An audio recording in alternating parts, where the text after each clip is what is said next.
بسم الله الرحمن الرحيم، ونرحب بكم في مجلسنا لهذا الأسبوع، وباسمكم جميعا نرحب بالدكتور ديفيد دونالد بوش. هو قدم إلى السلطنة 1955 في سفينة دواركا. وطبعا نحن كعائلة نتذكر تماما موقف هذا الموضوع مع الدكتور بوش، لأنه والدي عمل حادث بالسيارة ودكتور بوش صاحبه إلى كراتشي في المركب، وجلس معه حتى يتعالج يعني بأمر من الدكتور توماس. فهي ذكريات حقيقة، ذكريات جميلة جدا، خاصة بالأشخاص اللي عايشوا هذه الفترة. فنرحب بك دكتور، يسعدنا تكون معنا في بيت الخنجي، وتفضل تعرض علينا القصة الجميلة هذه. Great pleasure to talk today about my family and the history of Oman, because I'm one of the few foreigners that's still left in Oman who remembers and was here in the 1950s and the 1960s before His Majesty Sultan Qaboos came to the throne and created so much progress, so much development, and so many improvements in services in the country, electricity, roads, schools, hospitals, and all of this. So I like to say one thing first, that when you see the pictures, you see Oman is kind of a poor country. It didn't have roads and electricity, and there was not a lot of money in the society in general. But you never saw in Oman the starvation or absolute poverty that you see in some Asian countries. So now I would like to just start my pictures, and I hope that they speak for themselves. I would like to say also that there was a particular reason why we appeared in Muscat in January of 1955, and the history goes back to the late 1800s, when several men started what they called the Arabian Mission. And this was a group of American people, and they came actually, this fellow Samuel Zweimer on the right came to Oman in the early 1890s and actually saw, he went to here, to Bahrain, to Kuwait, to Iraq.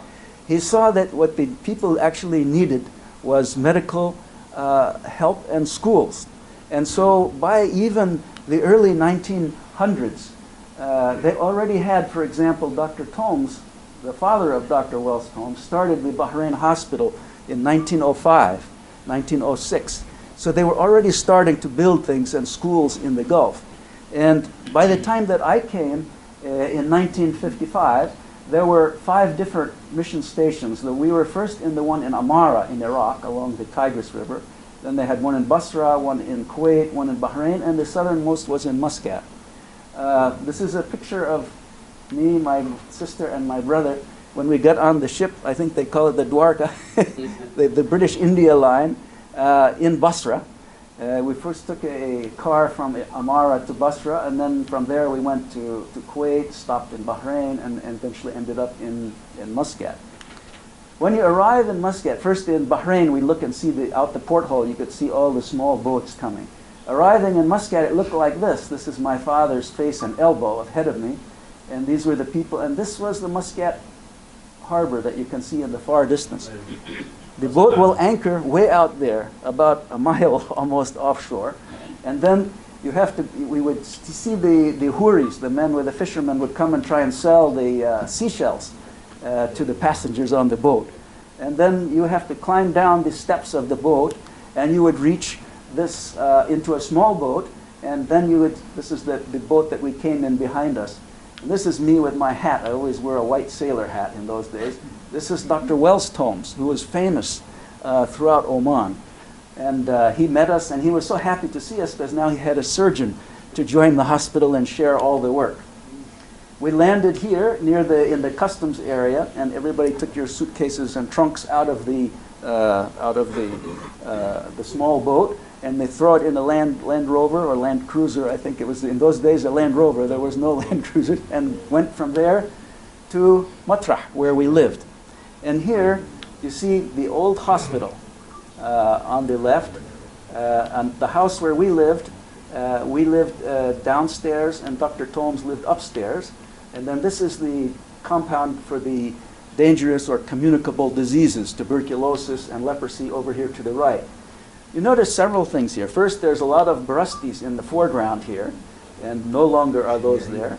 This is still the same road, actually, and the same wadi. It comes from Tuyan and the areas back here, and the water, when it rains, it comes down this same place as it used to, maybe 50 or 100 years ago. From Khab al-Saman. Hey. The wadi comes from Khab al-Saman. Khab al-Saman, yes, yes, and it comes straight.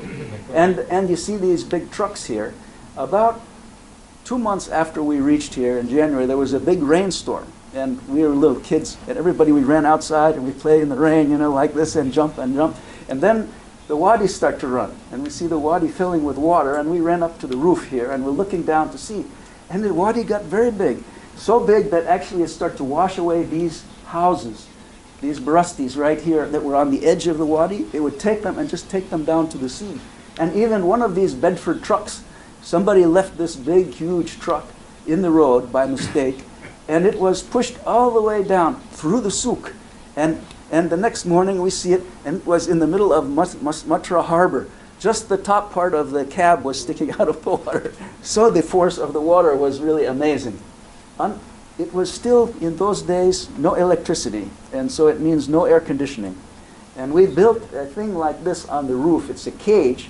Looks like it's for birds or something, but actually, in the summertime, we would sleep in this place. We'd put our beds up here, and the reason why? Because it was so hot. And the best chance of getting a little bit of cool air from the sea is to be up high, where the wind can come through the screen, but the mosquitoes not come through. Because also in those days, everybody practically had malaria. And it was very dangerous to get bit by mosquitoes. So we tried to stay within the screen and yet to be cool. And I remember that my parents, when the very hottest days, they would put a small bowl of water there, and they would put a towel, a wet towel, over each kid. And the evaporation would try and cool us, and they would change the towel every couple hours because the heat was so great there. And we saw the barastis in the front in the earlier picture. I don't know how many of you have seen people make a barasti. In the old days, 4 or 5 men will get together, somebody needs a house, and they'll build a wall like this, and they'll make a whole house in one day. It was very practical. You could build the whole barasti in one day. The barastis were really wonderful because they let the air come through, so it was cool. They kept the sun out, there was shade. There were only 2 problems with barastis. One is that when it rained, the water would come straight in, so you have to hide your things in a trunk under the bed or something. I should mention here, this is a picture of Beit al-Baranda, which really means the house which had a veranda, because it had this very nice big veranda there. This house was used by the doctors from the mission before they built the hospital. So this would be the 1920s and the early 1930s. And Dr. Paul Harrison lived here and was a doctor for the community in Matra, and the clinic was downstairs. Then in 1934, they completed this building, which is the old Rama Hospital. This one was the first building made in Oman, which was made out of reinforced concrete block. And one of the gentlemen here was the son of the chief mason, Jum'ah. My father. Yes, your father. The first time, after they build it, the way they make these things, they would put all the blocks together along with steel bar, and then they would have a thing supporting the wall and the roof, and then they would take it all away after 2 or 3 days of drying. Well, at Jum'ah, the story was that when it came time to take away the scaffolding so that the thing would stand on, he disappeared. And I said, and they said, what happened to you, Jum'ah? He came back after an hour. He said, a man has to die, has to pray before he dies, because he thought the whole thing will fall down when they removed the wood that held it up, because nobody had seen this reinforced concrete, how it would hold the ceilings and everything. This is my father during surgery. And you can see that the people that helped them were all Omanis. And in those days, almost all the staff were Omani, and they had almost no education because it was very difficult to get. And these were trained on the job by the American doctors. They teach them, and then they were actually assisting in the hospital, just like orderlies, which would normally have 12 or more years of training. The wards, The people, you can see it's open. This was no air conditioning, so in order to keep the rooms cool, you had to have it open. And the people, they would sleep, the patient here. Sometimes there would be their mother or their father under the bed or sleeping nearby to take care of them. This is the orderly bringing the medicines around. Not a fancy place at all, but it really worked. It kept a lot of people alive, and it was almost always full. There was such demand in the hospital. So sometimes they would even put person under the tree, and they will give like medicine for the patient number 3 under tree number 3, you know, and then they will give them an infusion or something like that, and somebody under tree number 1. They had to keep track of where the patients were. This guard, who was Aboud, he was the blind man, and he was the guard and keep people that weren't authorized from there. And this guy, he knows it. He knows it. This man was amazing. You know, if I'm coming from maybe 20 meters away, he looks, he can't see me, but he knows by my footsteps. He says, "This is David." He says, "Assalamu alaikum, Dawood, kif halak?" And how does he know it's me? You know? And sometimes I try to trick him, and I walk funny like this, you know, and he gets confused for a while, but when I come close, he says, into Dawood, you know, and he would figure it out. I never knew how he did that. The other thing that when you went into the interior, to the far places, the sheikh of the town usually would take care of you, would give you a house or a tent or somewhere to stay. And so they would be hospitable, they would invite you for meals and everything. And the Omanis are the most hospitable people in the world. And this is, I think, almost nobody would doubt that. But when they came then to Matra or Muscat, we also have to host them. So here's Dr. Tomes with a sheikh from the interior that came with his sons. Probably he needs some medical work. But Dr. Tomes will receive him in the home, give him some dahwa and some biscuits and stuff. And then it's a way of maintaining the friendship and the connection with the people throughout the whole country. So even now, if you go into the interior and you talk about something, they say, Mustashfa Tomes, yeah, I remember he did this or that. Almost every family, they have some kind of connection. They were treated, or their cousin or their uncle was treated, or they even for operations, most of them, a lot of the time, my father was the only surgeon in the country. They say, oh, Dr. Bosch did an amaliyah on me, you know, and I remember. And so it's amazing when I go around. And they survived. I just have a couple of pictures. I showed the old airport in Rui. At first there was at Beit al-Falaj. There was no airplanes for a long time, and then around 1959 or 1960, the first flights came from Bahrain, and we as kids, we went away to school. We had to go in these planes. We would fly from Muscat to Dubai, to Sharjah, to Doha. It would stop each place, it'd go up and down, and then Bahrain. And then in Bahrain, we get in a bigger plane after maybe a day or two, and we'd all go to India to go to school. But there was no like building or customs, and even there was no paving at first on the highway. It was just on the airport. It was just dirt. These are some of the books that my father wrote, and that are the legacy of the Bosches. Doctor and the Teacher, American Mission Hospitals, Shells of Oman, which was the first book about the Shells of Oman, and he presented a copy to His Majesty Sultan Qaboos. This one is the latest one, which is the biggest one, that shows more than 1,200 species of seashells in Oman.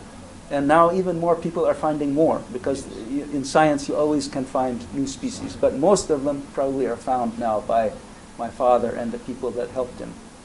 So the legacy of my parents, in some ways it's the books, but more it's in the memories of the people like yourselves who remember. They say, oh, he did an operation on me, or he took my father to Karachi to the hospital, or they remember somebody who couldn't see and their operation. Dr. Tomes was particularly good. He was operating only on eyes. But in those days, trachoma was a very bad disease, and many people, their eyesight was restored by Dr. Tomes. So these are the things that I finished my program. I'm happy to try to answer any questions, but thank you very much. Thank you.